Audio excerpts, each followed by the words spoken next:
Ya, muy buenas tardes, le doy la bienvenida a los alumnos de la Universidad Miguel de Cervantes en este día 2 de junio del año 2023. Esta me parece que es la 10ª clase del curso de procedimientos civiles especiales, que tiene como materia principalmente el juicio ejecutivo, que es materia que ya hemos visto, y algunos procedimientos especiales. A ver, en esta clase vamos a ver algunas materias vinculadas a lo que queda del curso, programar lo que queda del curso también, pero lo más importante es ver la interrogación de la próxima semana. Entonces, vamos a empezar por partes. Lo primero y más importante es la interrogación de la próxima semana. ¿Les queda claro los textos que van a ser preguntados? Sí, mi estimado profesor. Son Ya. 4 textos que usted mandó, los primeros 3 que los mandó hace un tiempo y el último que mandó. Ahora bien, hay otro texto, pero usted dijo que era algo más amplio en sí. Ya, Simplemente, ya, ok. pero no van en todo. Vamos a compartir la pantalla para mostrarles. Ahí está, colócalo. A ver, a ver. Ahí está. Ahí estamos con, ahí estamos con el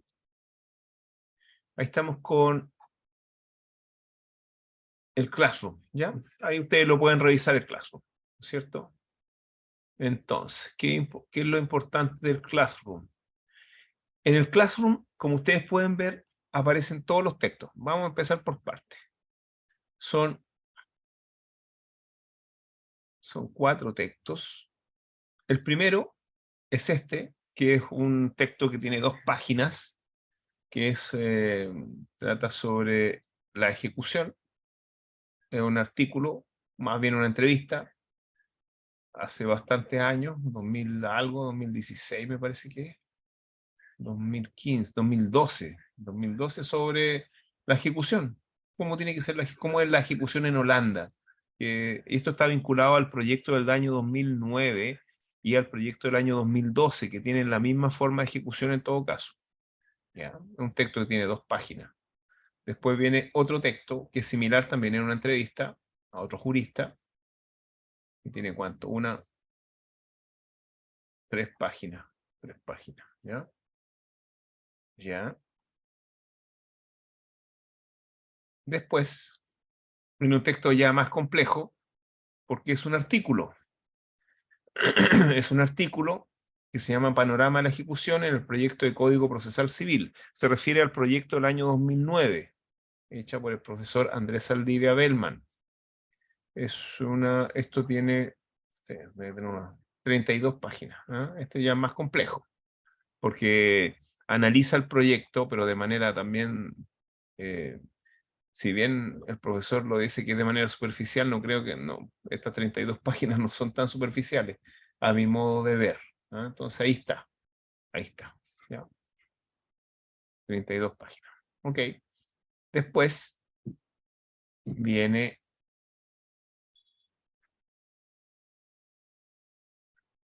ustedes siguen avanzando. Estoy, a ver. Aquí de nuevo está el mismo, aquí lo que hago, aquí si ustedes revisan, leer artículo Panorama de la Ejecución, el proyecto artículo número 10, aquí está toda la revista, Enteos del año 2009, en donde, claro, si ustedes revisan, yo solamente le pido que lean el número 10, que es el mismo que lo mandé solo, ¿no? Pero ahora le mandé la revista completa. Pero solamente es el 10, que ya está. Después viene este texto, que es un texto cortito sobre la tutela judicial efectiva, donde en el proyecto, el nuevo proyecto, el proyecto es del año 2012, esto tiene 7 páginas y trata principalmente, bueno, de la tutela judicial y específicamente de la tutela judicial efectiva en el Código de Procedimiento, Código Procesal Civil, bueno, el Código de Procedimiento Civil primero, en cortito, el Código Procesal Civil en el mensaje, más que nada el mensaje, ¿eh? Para que ustedes lo puedan revisar, es el proyecto del año 2012. Esto también entra en la interrogación de la próxima semana. Y también entra un video que se los mandé que dura 15 minutos, que debe estar, creo que está ahí mismo, tutela, quieren ver, ahí está, es un video de un jurista que se llama Jordi Nieva, donde que ustedes lo pueden ver, son 15 minutos, donde trata principalmente del juicio ejecutivo y cuál es la estructura de cualquier juicio ejecutivo. Entonces, 15 minutos. También, todo eso entra en la interrogación de la próxima semana. ¿Alguna duda, alguna consulta?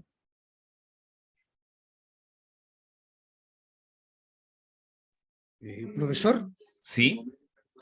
el código propuesto, ¿dónde uno lo encuentra? Porque hay textos que hacen referencia al número de artículos. ¿Perdón? ¿Cómo? A ver, ¿cómo? Eh, el texto propuesto, el texto del código propuesto está, El código, usted dice el proyecto. claro, El el proyecto. proyecto. Claro, Porque usted lo... ¿Sí? hay un texto donde hace referencia a ciertos artículos, ¿Ya? para poder ir mirarlo, digamos. Ah, bueno, yo también se lo puedo subir. El proyecto, es el proyecto del 2012, el último proyecto. ¿Ah? Creo que también tengo el del 2009. Pero ambos proyectos tratan de la misma manera a la ejecución. Si quieren, se Gracias, se los profe. mando. ¿Ah? Bueno, por si acaso, Sí, gracias. Sí, por favor, sí, profesor, muchas pero gracias, por en favor. todo caso lo pueden conseguir en la página del Congreso, en la Cámara de Diputados. Hay que tener el boletín un poquito Los más complejo. boletines, sí, sí, Claro. justamente. Claro, es que yo traté de bajar uno, profe, y los artículos no me coincidían, entonces probablemente bajé Claro, el porque más antiguo. un proyecto es del 2009 y el otro proyecto es del 2012. Bueno, ahí hay referencia. Si quieren, les mando los dos proyectos, el del 2009 y el del 2012. No hay ningún Ya, problema. para Pero tenerlo. encuentro que no es trascendente para lo que yo quiero. ¿Ah? Yo quiero que se entiendan y si no, bueno, se los mando. Ya, eso es lo primero. Ahí tienen, bueno, ustedes saben cómo funciona el Classroom, ¿ya? La interrogación, por lo demás, también hemos tenido interrogaciones para los que han sido alumnos en otro año. ¿Ah? Bueno, ¿queda despejado? Entonces, alguien levantó la mano, a ver. ¿Sí? Permiso, profesor. Dígame. Por lo que acabamos de comentar, ¿qué es lo que usted espera respecto a nosotros con esto? Que hagamos una especie de comparativa. No, yo le voy a hacer unas preguntas, dos o tres preguntas.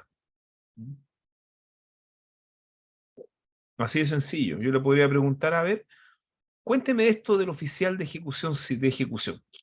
¿Cómo funciona? A ver, ¿cómo funciona en el texto, por ejemplo, eh, eh, de, en esta entrevista de este señor que es holandés, por ejemplo? Cuénteme, ¿cómo funciona? A ver. O cuénteme, a ver, cómo operan los títulos ejecutivos en el proyecto del año 2009 en el artículo del señor Saldivia. A ver, cuénteme, ¿cuáles son los títulos ejecutivos? ¿Cómo son tratados? ¿Ve? Eso es lo que yo necesito. Solamente que ustedes lo lean, pero lo lean de manera comprensiva y tampoco lo lean una vez, sino que lo lean dos o tres veces y subrayen. Lo importante. Por lo demás, bueno, quizás cuando ustedes se titulen, este va a ser el código que va a estar vigente y no lo que yo le he pasado eh, a lo largo de la mayoría de estas clases, así que tienen que tenerlo presente. ¿Qué es lo que es la tutela judicial efectiva? ¿Alguien me podría decir eso? Que por lo demás está en uno de los artículos que ahí subí. ¿Mm? Todas esas cosas son preguntas bien sencillas. ¿Mm? De hecho, ustedes ya deben estar leyendo estos textos. De hecho, esta clase, o gran parte de esta clase, se refiere a esto, a tratar de solucionar dudas respecto a los textos. ¿Mm? Ya, ¿sabe? ¿Alguien ha leído alguno de los textos que están ya disponibles hace más de un mes?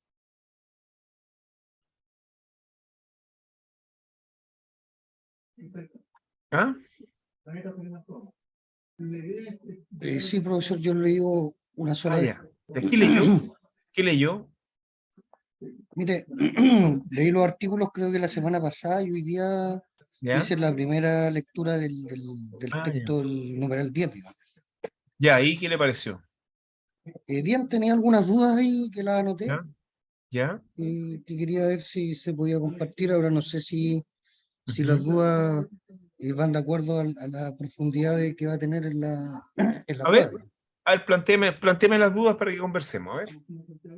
Mire, lo que dice ahí, dice, hace una crítica que de regular la ejecución en un mismo libro que la denuncia de obra nueva. Es Ya. un error de técnica que manifiesta incomprensión de las categorías dogmáticas. Ahí no entendí mucho, profe.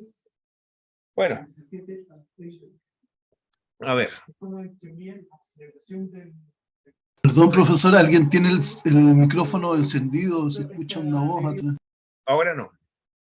Ahora no se escucha. No, sino cada vez que ocurra eso, yo apago el micrófono y por si alguien lo activó y está realizando otra actividad en su hogar. Así que no se preocupe. Eh, Gracias, profesor. don Jorge González. eh, me, Dígame. ya, usted tenía el No, dedo.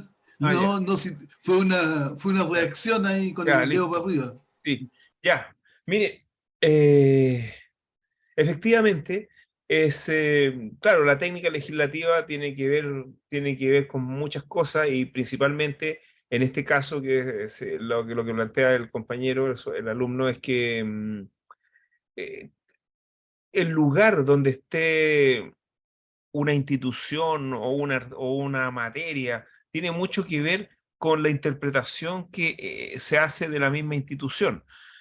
Obviamente que la ejecución no puede estar en el mismo título o el mismo título de la denuncia ahora nueva, o de lo que usted me señaló ahí. No sé si era ahora nueva, una denuncia ahora nueva, pero no puede estar porque hay problemas de interpretación y hay problemas también de ubicación de la institución. Por ejemplo, por ejemplo, en el Código de Procedimiento Civil, el libro tercero trata sobre los procedimientos especiales y ahí está tratado el recurso de casación. Hay un error de técnica legislativa.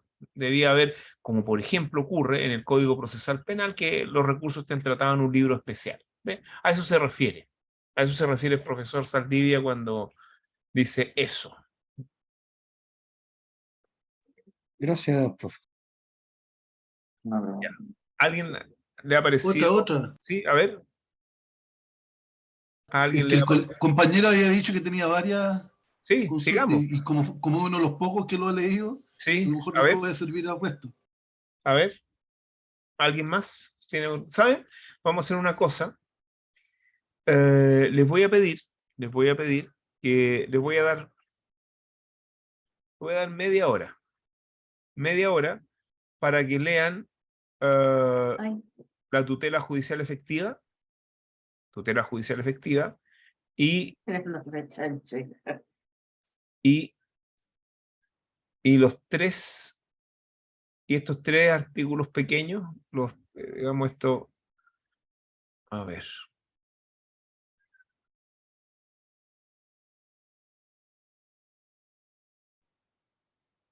para que lean la tutela judicial efectiva y lean estos dos, perdón, experto en ejecución civil y Jordi Nieva. Lean esos dos, más la tutela judicial efectiva, y en media hora conversamos. ¿Le parece?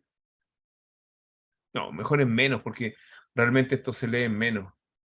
En 15 minutos, 20 minutos. 20 minutos nos reunimos para ver esto y en la tutela judicial efectiva. ¿Ya? Y ahí Ok, conversamos. profesor. ¿Ya? Eso, así que nos vemos en 20 minutos. Ya, Perfecto. ¿Ya? Gracias, profesor. ¿Listo?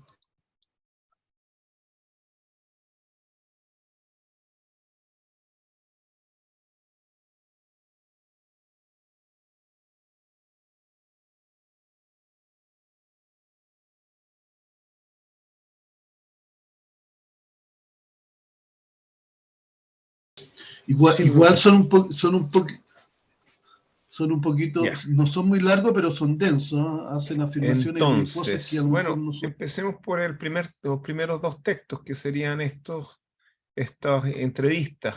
¿Ah? ¿Qué me pueden decir?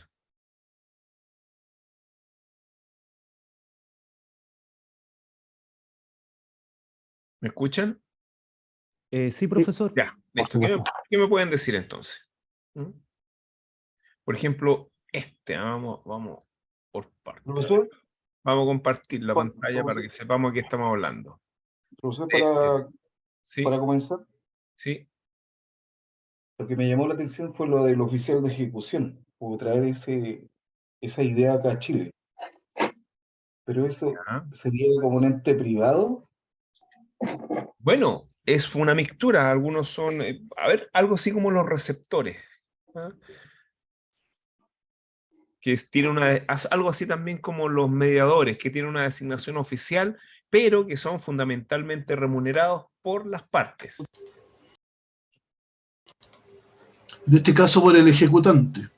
Claro, principalmente por el ejecutante, lo cual genera algunos líos, como se ha podido, de lo que se lee. ¿Ah? Ya, ¿qué les parece? A ver, hay una idea común. A ver, alguien levantó la mano. ¿Quién levantó la mano? Por acá, profesor. Don, don Leopoldo. Ya, dígame, don Sí, Leopoldo. efectivamente, coincido con Pedro, digamos, en términos de que en ambos textos Ya, se plantea esta figura nueva ya. del oficial de justicia, o, El oficial de ejecución. perdón, eso, Mm, oficial de ejecución que lo llaman en Europa huissier de justicia. ¿Ya? justamente. Ya, Ahora, me parece bastante interesante porque efectivamente sería alguien que cumpliría un rol administrativo y de tal manera facilitar sí, este proceso. sí. Ahora, me cabe la duda, justamente lo que planteaban los compañeros, si iba a ser en el proyecto un actor privado o un actor público, Claro. porque en Europa, por lo que comentaba el autor, Ujú, el entrevistador, el señor Remco van sí. Rie, ellos Ujú, pasaron de un modelo público a un modelo privado y claro, pareciera que ha pero dado buen resultado. sí, porque son más eficientes. Correcto. Ya. Y hay incentivo. Sí, por supuesto. Un porcentaje. Ya. Eso. Don Jarok.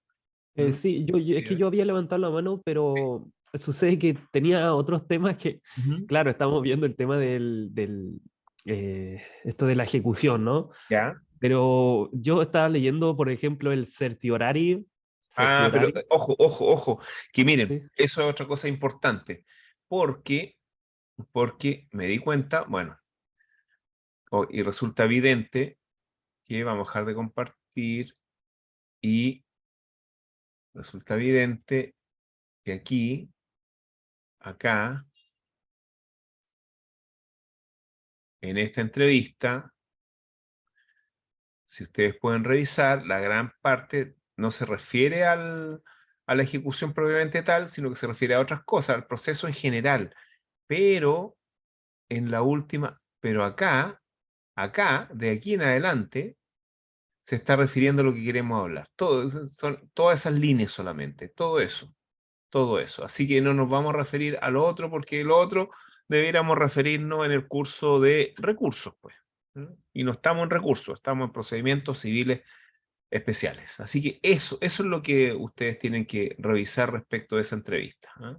¿Ya? Ya, ¿quién más levantó la mano? Fabián, don Fabián, a ver. Profesor, hilándolo Sí. con algo que leí por ahí en los otros textos, ¿por qué en algún momento se plantea que puede ser inconstitucional que el oficial de ejecución embargue los bienes del ejecutado? Claro, sí, podría ser porque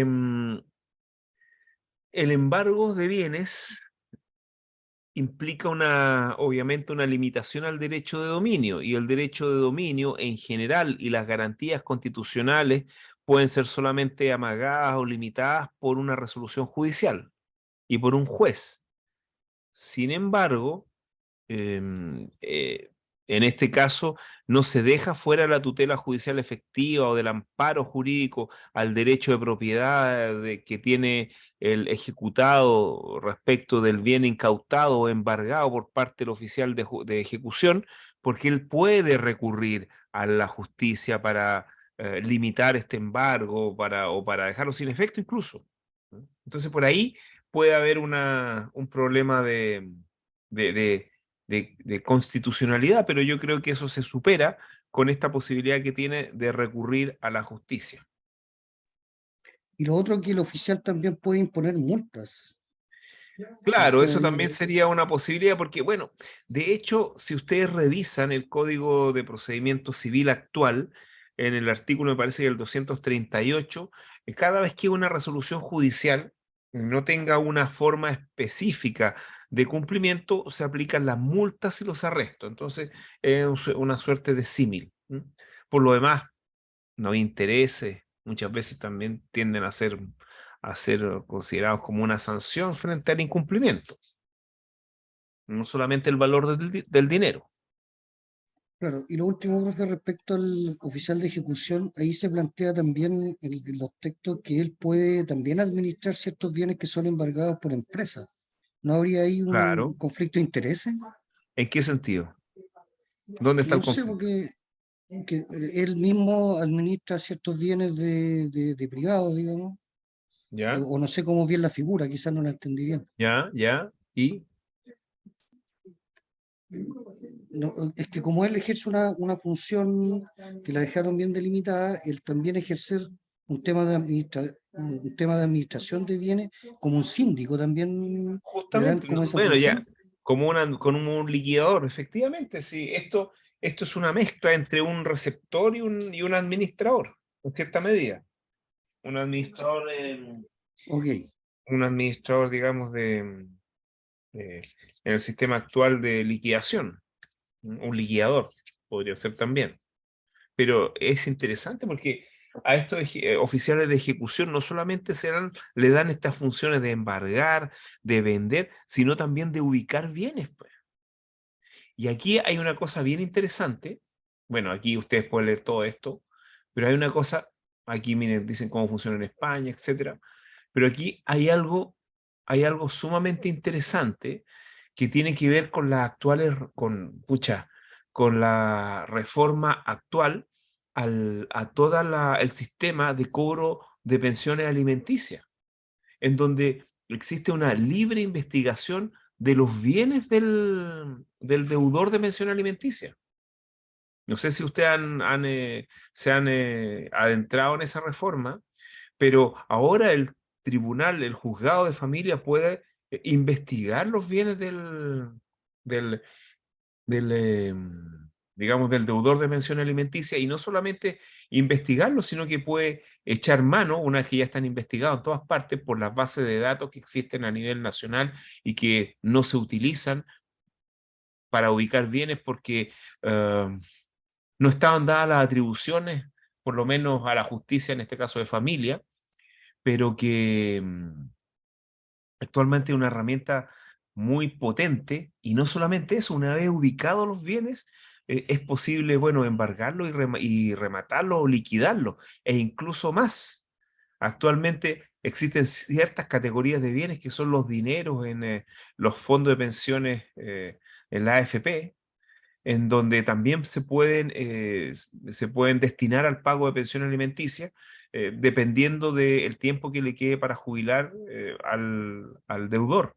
Y también otra cosa bastante potente es el registro de deudores de pensión alimenticia, que no solamente es un registro, digamos, pasivo, que es consultado no sé, bueno, por las instituciones, sino que también por ciertas instituciones, sino que actualmente debe ser obligatoriamente consultado por los tribunales de justicia, cualquier tribunal de justicia que tenga dinero que entregar a una persona y no se la puede entregar mientras no exista constancia de que no es deudor de pensión alimenticia, lo mismo tratándose de instituciones financieras, en los créditos de consumo, crédito hipotecario, lo que sea, incluso los notarios en las compraventas también deben revisar este registro y no liberar los pagos, por ejemplo, tratándose de compraventas de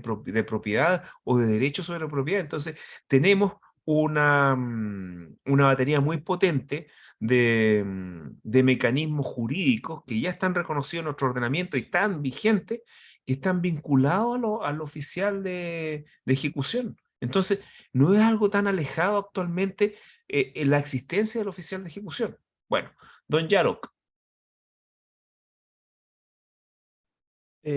Yo en lo personal, en los primeros dos textos, como que no tuve problema o pregunta respecto a ello, sino con ¿Ya? el tercer texto, no le alcancé a leer todo ¿Ya? su texto, Ah, en ya. cuanto a la tutela judicial Mm, efectiva, ya mm, que las definiciones que mostró ahí a lo menos como que no me parecen muy, o sea, no las llegué a entender muy bien, porque la ya, primera pareciera que está hablando de jurisdicción contenciosa como un poder deber del Estado de impartir justicia, en definitiva, resolver conflictos jurídicos, ya. ¿sí? En litigios.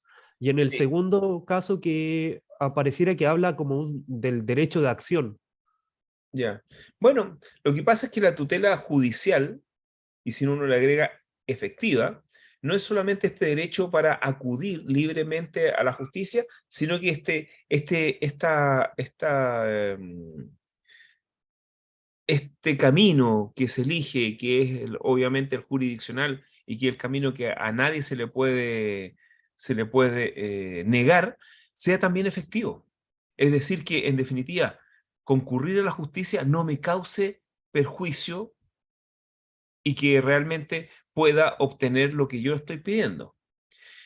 Y en ese sentido, la tutela judicial, si le agrego efectiva, implica que acudiendo a la justicia yo voy a tener múltiples mecanismos y caminos para conseguir lo que en derecho me corresponde. Y uno de los caminos es el perfeccionamiento del sistema de ejecución, que ahí estaba mencionado a través de los oficiales de ejecución. Y otro de los caminos muy, muy interesantes es la ejecución provisional, que ahí también está tratada, que la ejecución provisional implicaría que puedo ejecutar, no obstante estar pendientes reclamos, como por ejemplo medio de impugnación, que serían los recursos, y poder ejecutar provisionalmente una sentencia, que eso hace que la tutela judicial se vuelva efectiva, porque, por ejemplo, hablemos, por ejemplo, en los casos del juicio ejecutivo. En el juicio ejecutivo, si apela el ejecutado de la sentencia definitiva, en definitiva no se va a poder hacer pago al acreedor si es que no está ejecutoriada. Es decir, podemos tener esperas de 2 años, 2 años y medio en la corte, en donde no va a pasar nada. Bueno, no va a pasar nada por el atraso que tiene la Corte. Tratándose también de los juicios sumarios, por ejemplo, que necesitan una tramitación rápida para ser eficaz, imagínense, también podemos estar 2 años en la Corte sin obtener la posibilidad de ejecutar inmediatamente, salvo que estemos frente a esta institución de juicio sumario que se denomina el acceder provisionalmente a la demanda. Ya, don Leopoldo y don Jorge después. Don Leopoldo. Bajar mano. Ahí Ya. está, ahí estoy. Sí, Perfecto. Le decía, profesor, que además de efectiva, parece que eficiente, porque justamente un tópico importante es que sea el menor tiempo posible, con el menor costo posible. justamente. A eso me Y refiero con efectiva, que, claro, menor tiempo y que realmente se pueda ejecutar. sin duda, o sea, cosa que me parece súper interesante. ¿Me permite plantear un tema, profesor, a Bueno, propósito de esto mismo, que es el tema del procedimiento monitorio, ah, donde se plantea dudas sobre la constitucionalidad, que un sí. compañero señalaba? Me pareció bien interesante porque un elemento básico y que está protegido por convenios internacionales es el derecho a ser oído. Entonces Mm. pareciera que aquí no se estaría cumpliendo con ello. Bueno, ese problema tienen los monitorios, pero uno podría decir, los monitores tienen que ver también con las pequeñas causas, la tutela judicial efectiva, las pequeñas causas, porque actualmente con el sistema que existe, las pequeñas causas, es decir, las causas que son quizás de la clase media o quizás que menos que media, no tienen tutela judicial y menos efectiva. Entonces la forma de hacer que estas pequeñas causas tengan realmente una tutela judicial es a través del juicio monitorio, del procedimiento monitorio. Pero claro, el procedimiento monitorio tiene ese problema de constitucionalidad que uno no ha escuchado, pero se soluciona a través de la defensa que puede existir reclamando directamente el monitorio y después tener derecho a un juicio. En definitiva, el monitorio no es tan inconstitucional en ese aspecto porque da la posibilidad de reclamar y que se haga un juicio. Entonces, así se supera la inconstitucionalidad del monitorio. Don Jorge. Gracias, profesor. Mire, de lo que se ha estado conversando se me aclaró un poco la duda, pero igual lo voy a plantear para efecto de que usted la pueda desarrollar más. En los primeros textos, entre las cosas necesarias para una reforma procesal, se dice que hay que balancear el derecho a la defensa con este principio de tutela laboral, perdón, de tutela de tutela judicial efectiva. Esa especie de contradicción no la entendí, pero ahora viendo que, claro, porque especialmente a lo mejor en el juicio monitorio, que el acusado, el demandado se haya escuchado, pero me ha parecido en principio una especie de contradicción, pero si usted puede aclarar más eso, se lo agradezco. Bueno, todo juicio monitorio, todo procedimiento monitorio implica que uno puede reclamar de él, o sea, reclama realmente no del procedimiento, sino que la sentencia. Un mero reclamo, decir, no estoy conforme con esto, e inmediatamente, en un plazo, obviamente, en un plazo de 10 o 15 días, dependiendo del procedimiento, y existiendo este reclamo, inmediatamente el juez está obligado a llamar, a citar a una audiencia, por ejemplo, una audiencia concentrada, en el caso de los monitorios laborales, y en el caso de los monitorios penales, está obligado a llamar a audiencia preparatoria para un juicio simplificado, donde vamos a tener un procedimiento, un juicio propiamente tal, ¿ve? Entonces si bien en un primer momento puede chocar esta situación de tener una condena sin ser escuchado, está la posibilidad de reclamar y que se realice el juicio. Siempre que usted reclame, siempre que reclame. Si no reclama, no hay juicio y tiene que pagar. Y en el monitorio actualmente de la ley 18.101 de arriendo, bueno, si no está justificado no, y no reclama, se va a citar, se va a dar por fallido el monitorio y va a tener que seguir la vía ordinaria. Don Fabián. Profesor, no sé si entendí bien, pero ¿la gestión preparatoria desaparece y se reemplaza por el monitoreo? No se reemplaza la gestión preparatoria. Lo que pasa es ¿Pero la que gestión los preparatoria monitorios, desaparece? no, lo que pasa es que los monitorios son procedimientos declarativos, no son procedimientos ejecutivos. Eso sí que si usted no reclama del monitorio, ya tiene constituido el título ejecutivo con la sentencia. Perfecto. ¿Y la gestión preparatoria se mantiene? No, pero no, porque la gestión preparatoria para lo que sirve es para perfeccionar un título, Ah, perfecto. que es diferente. ¿Ya? Don Jorge. Otra duda, Sí. debe ser porque me faltó a lo mejor leer más a fondo los documentos. Se habla, no sé si es una crítica o algo importante que debe estar en este proyecto, que es que dice que regula el rol del juez como director del proceso. ¿A qué se refiere eso? Bueno, que el juez sigue siendo juez y sigue dirigiendo lo que es jurídico, pero lo que no es jurídico no lo dirige. En este sentido, solamente si hay un reclamo respecto del procedimiento monitorio, por ejemplo, pero específicamente en el caso del juicio ejecutivo, respecto de actuaciones del oficial de ejecución, por ejemplo, en el caso de que el oficial de ejecución dé lugar a una ejecución cuando se le presenta un título ejecutivo, haya un plazo para que el ejecutado pueda reclamar e inmediatamente esto sale de las manos del oficial de ejecución y entra a manos del juez para que el juez resuelva las excepciones. Es decir, al juez no se le quita la posibilidad de que él dirija el juicio ejecutivo, cuando hay juicio ejecutivo, porque si no hay reclamos, si no hay excepciones, ya sabemos que no hay juicio ejecutivo, hay mera administración de bienes y liquidación de los mismos, algo totalmente y netamente administrativo y no jurisdiccional. Ya, don Daniel. Correcto, gracias. ¿Ya?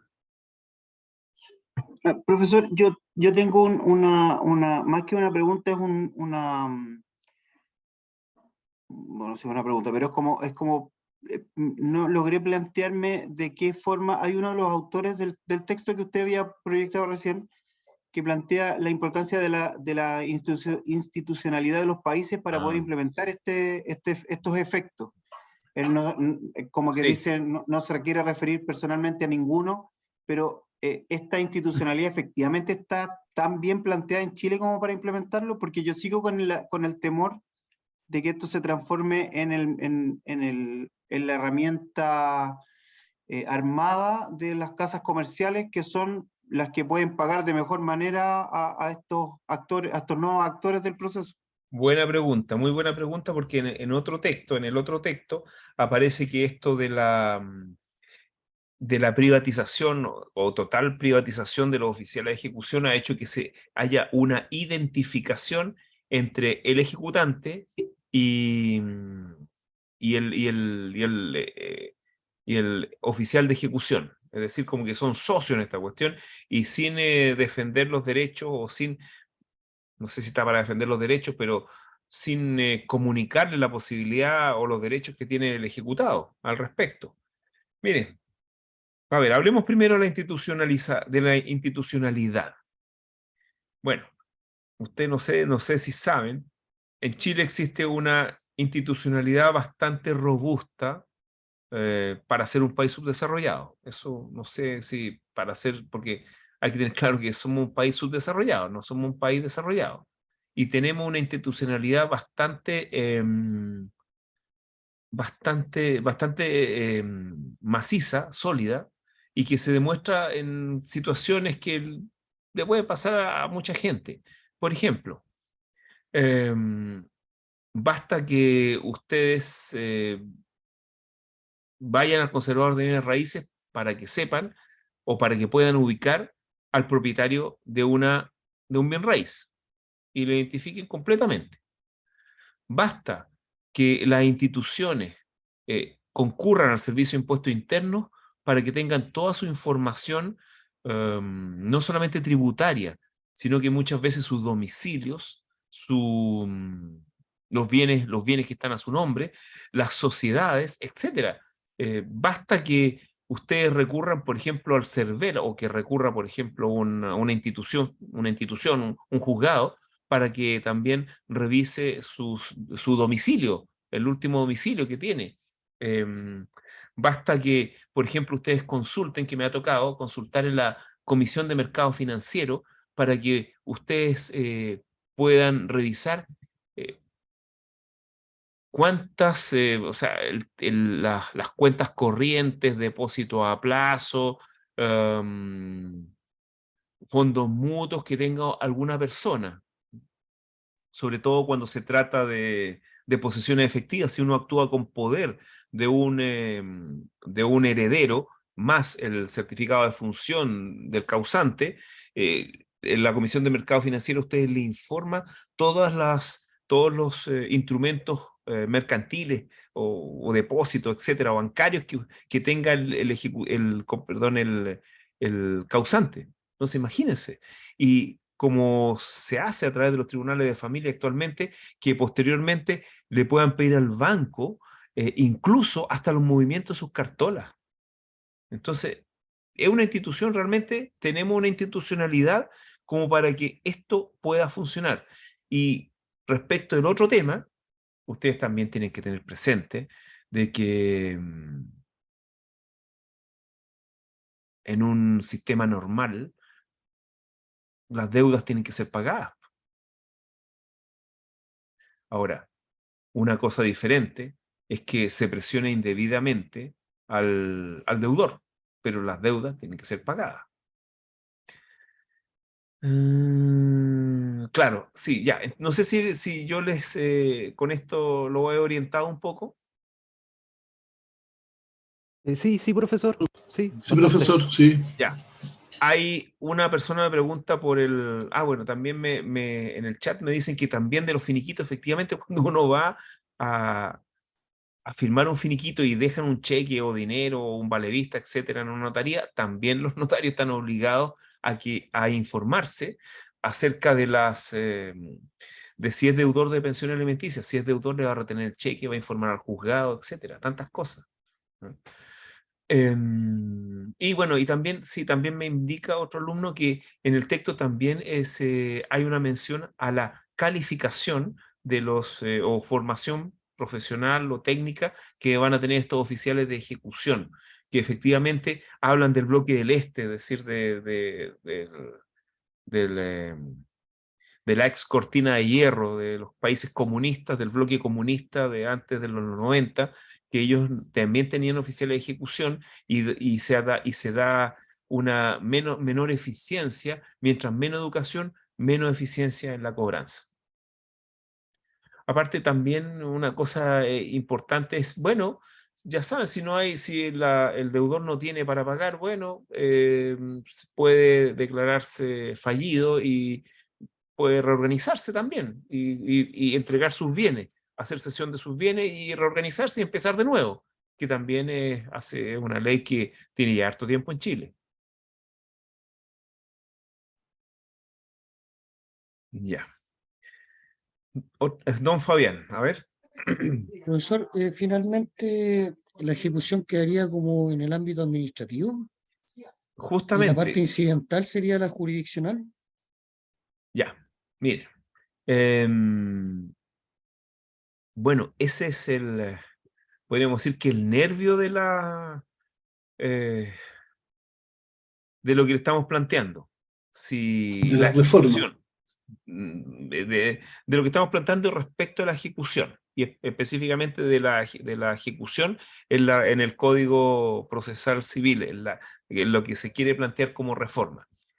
Porque yo ya les dije, hace tiempo lo he dicho, que existen problemas en el Código Procesal Civil donde no hay acuerdo en dos instituciones o en dos materias. La primera es la ejecución y la segunda los recursos. No está claro cómo se va a hacer la ejecución, no está claro qué recursos van a proceder en materia civil. No está claro porque hay dudas, todavía no está todo decantado. En algún momento se planteó un recurso extraordinario, después se sacó el recurso extraordinario y en el 2012 existen otros recursos. No le tienen mucha fe al recurso extraordinario, que sería una tercera instancia, que es algo para ver en el curso de recursos en todo caso. Pero si ustedes ven la, eh, la, revista, hay un último artículo en el mensaje, en el proyecto del 2009, donde se tratan los recursos, que es un artículo hecho por mí, cortito. Ya, bueno, despejado esto, veamos qué pasa con la ejecución. Bueno, en Chile, la Corte Suprema, específicamente la Corte Suprema, y bueno, la Corte Suprema ha instalado la idea de, de que no es bueno que se privatice la cobranza y que la cobranza debe ser entregada a los tribunales. ¿Cómo? Creando más burocracia judicial, es decir, creando tribunales de ejecución, de cobranza, como existe en materia laboral. Tribunales de cobranza, como hay en materia laboral, si ustedes lo revisan, no sé, hay bastantes reparos en cuanto a la eficiencia de la cobranza en materia laboral, ¿no? Porque, bueno, y eso implica que existe mucho trabajo que al final no sirve, no sirve y en definitiva ese trabajo es absorbido por un aparato estatal que es el tribunal, el juzgado de cobranza laboral.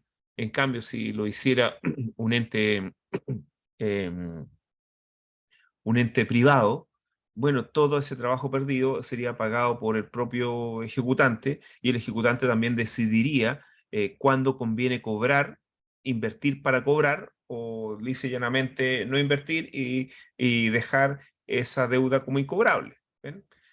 Entonces, bueno, por eso el Poder Judicial está juzgado por tribunales o juzgado más propiamente tal, juzgado de cobranza civil, pero parece que, bueno, hasta el momento, bueno, hasta el 2012, el Ejecutivo estaba juzgado por el oficial de ejecución. Y no sé actualmente qué pensará el actual gobierno, pero yo entiendo que esto no es prioridad del actual gobierno. No sé si escucharon la cuenta pública ayer, yo no la escuché, creo que fueron 3 horas, que encuentro que es un exceso, 3 horas demasiado, pero me parece que no en ningún momento se habló del sistema judicial, digamos, de la reforma, de la gran deuda que existe pendiente, que existe respecto de reformas, que es el Código Procesal Civil, que es el único sistema, bueno, conjuntamente con el juzgado de policía local, que también son otros juzgados que no han sufrido reformas mayores, porque la reforma al Código de Procedimiento Civil respecto a la tramitación electrónica, más bien cosmética, ¿no? Todo sigue funcionando casi igual que cuando era escrito, solo que ahora lo escrito es digital.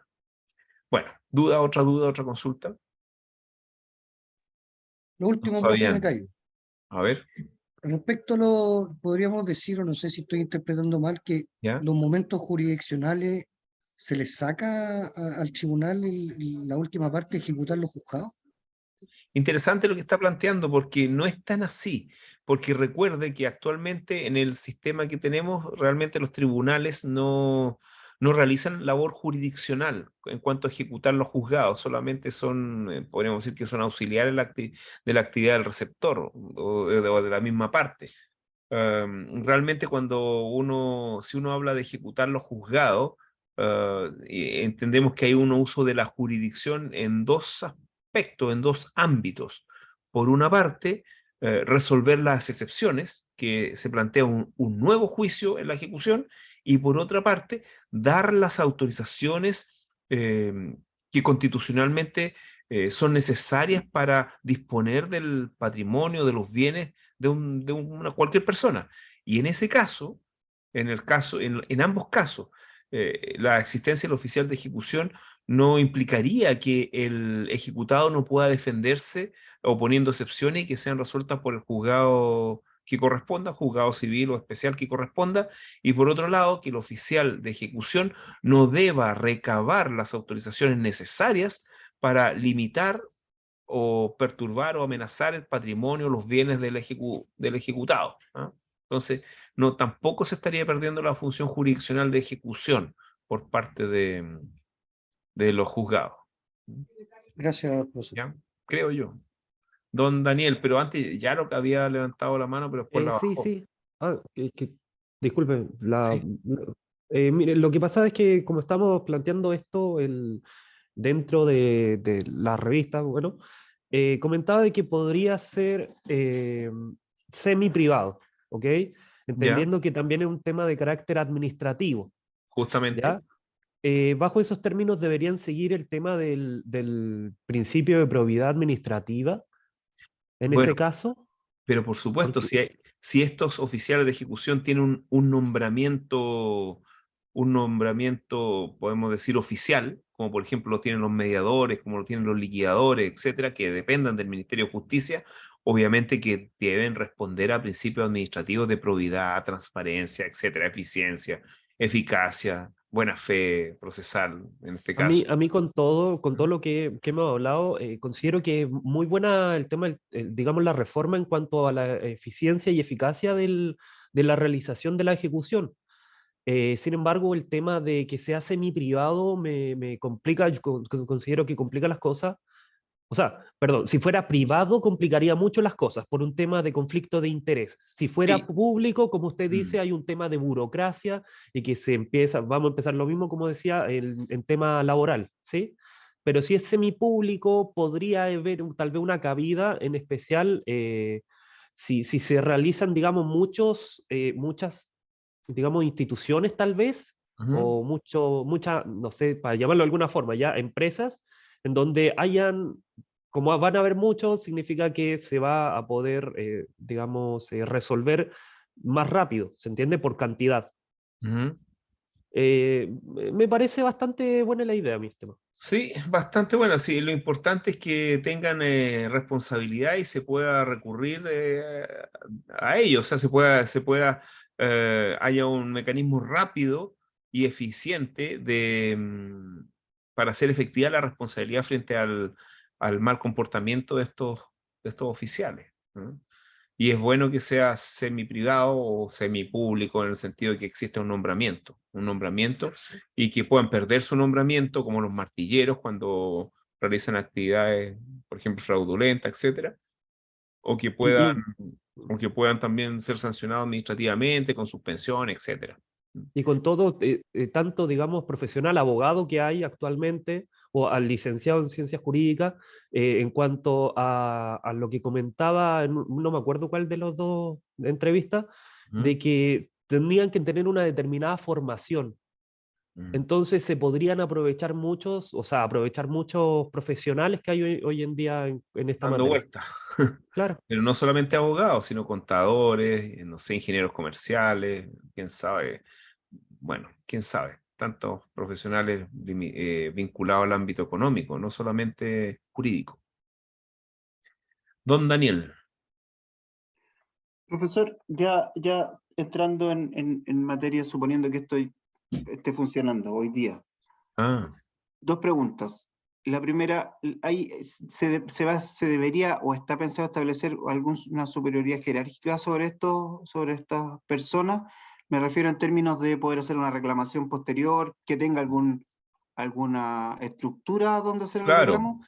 claro. Y lo Mire, segundo, frente a una mala ejecución, a un problema, no sé, me ejecutaron y yo tenía la deuda pagada y no me recibieron los documentos, ¿cómo se va a proceder judicialmente bajo las reglas actuales? ¿O va a depender de dónde estaba esa persona que me ejecutó para hacer el juicio con ese tribunal? es que todo esto en materia de una legislación más bien orgánica o un reglamento quizás del Ministerio de Economía, ¿no? Esto, como le digo, no está implementado todavía, ni siquiera está, no sabemos si se va a hacer, pero como le digo, sería materia de una reglamentación más burocrática, y que uno podría plantear que podrían estar sometidos al Ministerio de Justicia, o podrían estar sometidos incluso al Ministerio de Economía, o podrían estar sometidos también al Poder Judicial. Depende. ¿Quién Pero tiene la...? ¿Mm? disculpe, bajo esos términos, ¿usted consideraría que estaría más cercano a, por ejemplo, la jurisdicción esta que se le llamaba de contencioso, no, económica, administrativa, de la Corte Suprema? Se me olvidó la facultad que tiene, disculpe. Podría ser económica, la facultad anexa económica. ¿Mm? Pero yo creo que Pero no hay que eso, es sobrecargar a la que hay Corte un Suprema tema en ahí esto. porque... Yo creo que tendría que ser un Ministerio de Justicia o el Ministerio de Economía. No, y aparte que hay un tema de que en definitiva este oficial de ejecución, si lo planteamos, va a ser administrativo.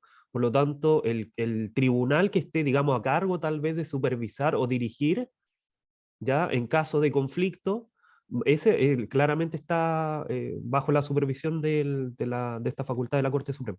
Entonces no Bueno, debería es que lo estar... que pasa, estamos hablando de un control administrativo que yo creo que debería estar a cargo de un ministerio o de una subsecretaría o de un departamento, no sé.